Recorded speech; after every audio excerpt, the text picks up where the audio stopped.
Bonjour à toutes et à tous.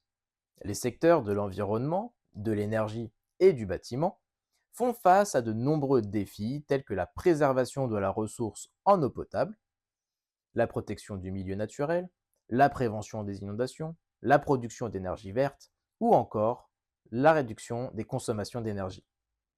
Pour répondre à ces enjeux majeurs, disposer d'indicateurs de plus en plus précis est un indispensable. Les objets connectés se révèlent particulièrement intéressants parce que leur déploiement ne nécessite ni câblage, ni source d'alimentation électrique. Néanmoins, ces objets font appel à des architectures sortant des standards traditionnels et n'utilisent pas de protocole de communication standard.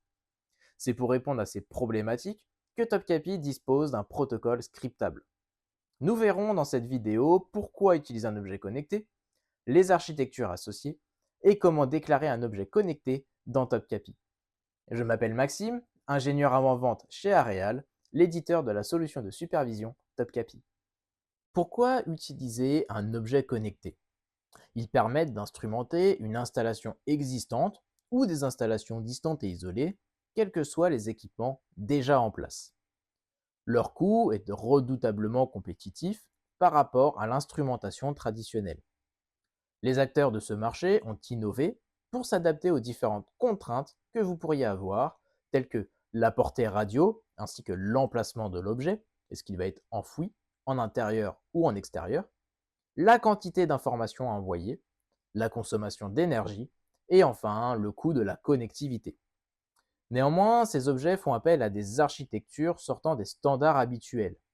Il n'est plus question ici des protocoles de communication tels que Modbus, BACnet, DNP3 ou encore l'OPC-UA. Voyons la première architecture possible impliquant des objets connectés utilisant une infrastructure déjà en place. Cette infrastructure peut être celle de Sigfox ou un réseau LoRa opéré par Orange, Bouygues ou d'autres opérateurs. Les données transitent donc grâce à l'infrastructure choisie et sont hébergés sur le cloud, soit par le propriétaire de l'infrastructure, soit par une plateforme IoT multifabricant. Les données sont mises à disposition d'applications tierces telles que Topkapi via un connecteur variant selon les plateformes. Mais pour que Topkapi puisse communiquer avec cette plateforme, il vous faudra utiliser le protocole scriptable de Topkapi. Des compétences en JavaScript sont requises, et pour écrire ce script, soit vous disposez de la compétence en interne et vous retrouverez toute la documentation du protocole scriptable dans les lignes de Topkapi, soit vous faites appel à nos partenaires intégrateurs ou directement aux fabricants. Une autre famille d'architecture implique des objets connectés, mais cette fois-ci, la communication est basée sur une infrastructure de communication qui vous appartient. On parle ici, par exemple, de LoRa privé. L'infrastructure comprend des antennes qui acheminent les informations jusqu'à des passerelles appelées aussi gateway, dont la fonction est de concentrer vos données et de les transmettre à la plateforme de votre choix. Ce peut être une plateforme gérée par le fabricant du matériel ou une plateforme gérée par un acteur qui réalise pour vous la gestion de vos objets, quel qu'en soit le fabricant. Selon vos souhaits, Topkapi pourra récupérer vos données soit en s'adressant à la plateforme choisie, avec utilisation du protocole scriptable, soit en s'adressant directement à vos gateways. La gateway pourrait être un automate et dans ce cas, un interfaçage avec un protocole de communication standard peut être utilisé en fonction de votre gateway.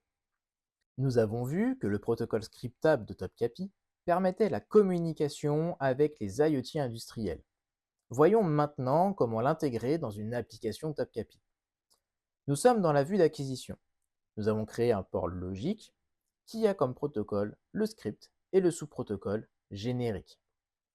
Si nous allons dans la partie configuration, nous retrouverons le script qui a été écrit exprès pour cette vidéo, le répertoire où il est stocké dans l'application Topkapi et le répertoire d'exploitation du script.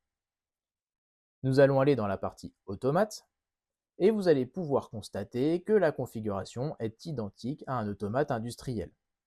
Nous retrouverons donc le libellé de la station, le code station et l'accès si nécessaire. Passons maintenant à la feuille tableur, où vous pourrez voir que j'ai déjà importé une variable dans mon tableur. Nous retrouvons les informations identiques à tout automate traditionnel, à savoir l'adresse et le mnémonique propre à Topkapi. Si vous le souhaitez et que l'IoT le permet, vous pouvez importer un ensemble de variables directement dans Topkapi. Nous allons maintenant passer en exploitation, où vous pouvez voir que les données remontent bien dans Topkapi comme n'importe quel automate traditionnel. Nous venons de voir comment interfacer Topkapi avec des objets connectés à l'aide du protocole scriptable.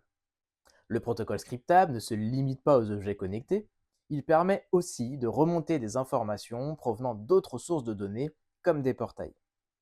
Il peut s'agir d'une application tierce ou d'une plateforme hébergeant des données de type prévision météo, des données environnementales comme Vigicru, dont le script est d'ailleurs disponible dans l'aide en ligne de Topkapi, des données de consommation servies par votre distributeur d'eau ou d'énergie, ou des données partagées par des acteurs publics dans une mission d'open data. Si vous avez des questions ou que vous souhaitez en savoir plus, vous retrouverez un lien vers notre site internet dans la description. Pour plus de vidéos sur Topkapi, nous vous invitons à vous abonner à la chaîne. Nous nous retrouvons prochainement pour une nouvelle vidéo, cette fois consacrée aux différents types de clients Topkapi.